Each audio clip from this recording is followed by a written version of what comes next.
Everybody, and welcome back.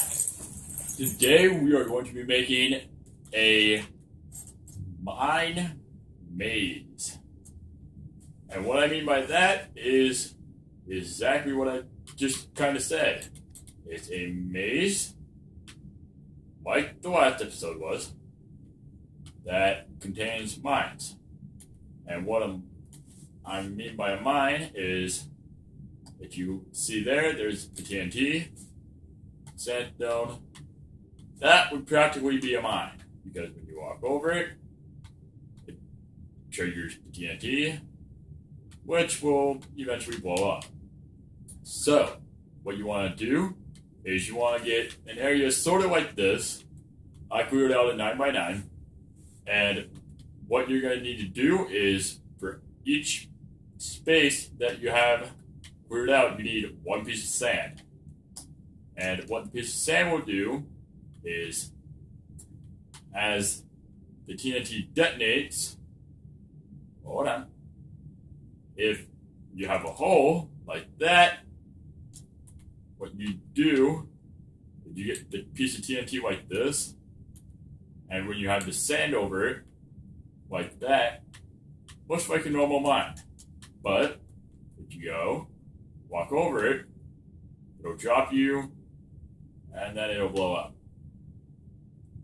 So, the good thing about this is it down below the surface, so you can literally just have one, so when they walk over it, it'll just drop.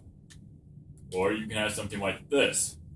And what you want to do is just clear this area out, like this, until you have your desired area out. And I already cleared this out already, leaving the path behind. Now what you want to do is, after you clear all this out, you just want to make sure that you leave a path. Now with this path, you can make it more like an actual maze, or you can do it like I did, where it's just a path. So if you just have it like I do, where it's just a path, it's not exactly a maze. But if you do make it a maze and put little points out like this, that'll mean they'll most likely, if they keep getting it right, they'll think they can go forward, left, right, that way, instead of going back. But if they were to go on, it would most likely just drop. So, the good thing about this is you can have it so it's harder to guess. But mine, I just want to leave it short and simple. So, after you get the first area cleared out, you just want to get your path like this. But what you want to do is just mine the area around it like this. And I already took care of mining everything out beneath it, like I showed you over there with the mine. And I did not cut that piece out. And you can just have it like this. And what you do after you have your path and all of this dug out is you just want to dig it out about 15 to 20 bricks or deeper, depending on what you want to do. I mean, if you dig it deeper than 20, you can make it so they die from fall damage, and if they have armor, it'll damage their armor enough that fall damage won't. If the fall damage doesn't kill them, the TNT will.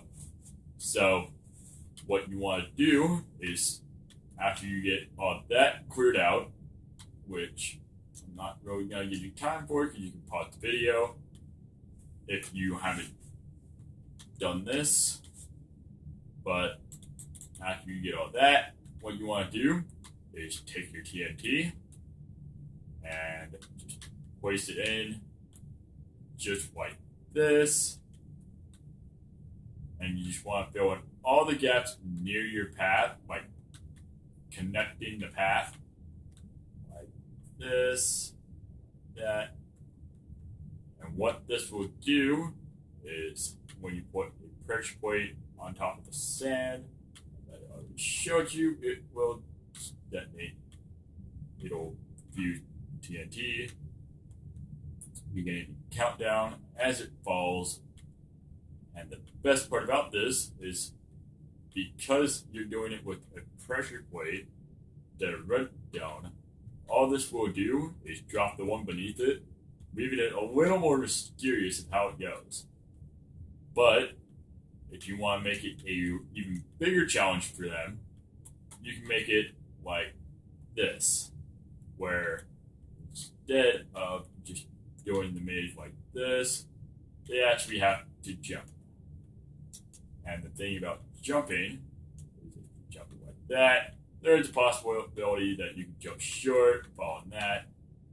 But I'm not really in the mood for doing that now, because that's a little more tricky.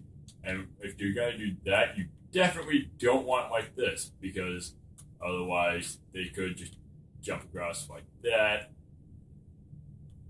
like this, which you could actually do. But after you get all your TNT placed, what you want to do is just take the sand over like this, around like this. I'll just like this. And after you get all this placed, what you should have is sand for all the area that you cleared out, as I said before. Or you can actually just leave one open so they can know the start point. Actually, kind of messed up.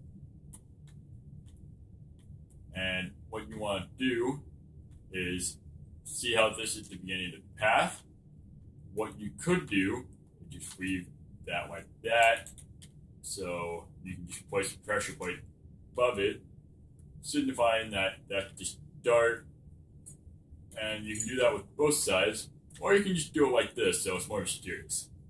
And after you do that, what you want to do is get your pressure plates, and what you want to be very careful when doing this if you're in survival, because you can tend to trip the pressure plate, which would not be good. And what you want to do is just go over all the sand with the pressure plate. And you can actually build this around your house. It's completely safe if you did the hole. But if you're going to sometime later decide that you want to dig and add an extra area like a basement to that area, you might want to make an obsidian wall. So what you want to do is, you pretty much have it done now. And I'm just going to test this out. And nope. And I failed. So as you can see, you drop down here, and that would make a big hole. And so, knowing that I was one off, I'm just going to try to do this the best I can. Nope. And I messed up again. And the best part about this is it's kind of easy to reset after you do it. Shoot. And the more that it's done, the deeper the hole will get, which will be good if you're if you really want your house protected.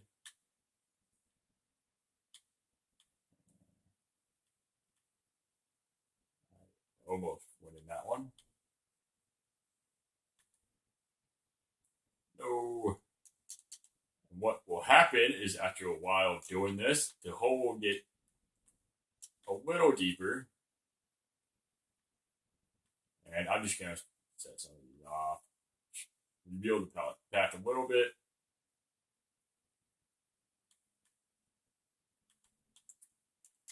So after a while, if you're still trying to get in, you can realize which ones are and which ones aren't TNT. And sometimes you'll still mess up, but I mean, the best way to do it is to like make yourself a map of how to do it, because it's not the easiest thing, and you just want this.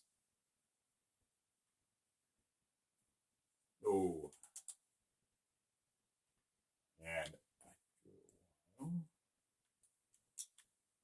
and the more you do this, the more you'll get used to it. So the more you do it, like I would try doing it without putting the TNT in first, because even without the TNT, this can actually fool people. See, and then if you want, you could actually make this a little bit of a trap, like set random ones in the middle of nowhere. But also, these are really good defenses, so if you don't want to just build the maze, you can make a minefield area where you can just plop it down in a fashion like this and just place the TNT in each of the holes and just place sandstone, grass, whatever you want on top, and you can just go along, go like that, make a random thing, but you can just kind of do it like that, build a thing like that, and what that'll do is what you just saw. And that's it for today, guys. This has been Minecraft Crazy. Enjoy a crazy day today. And this is all I got for you today. So, peace out.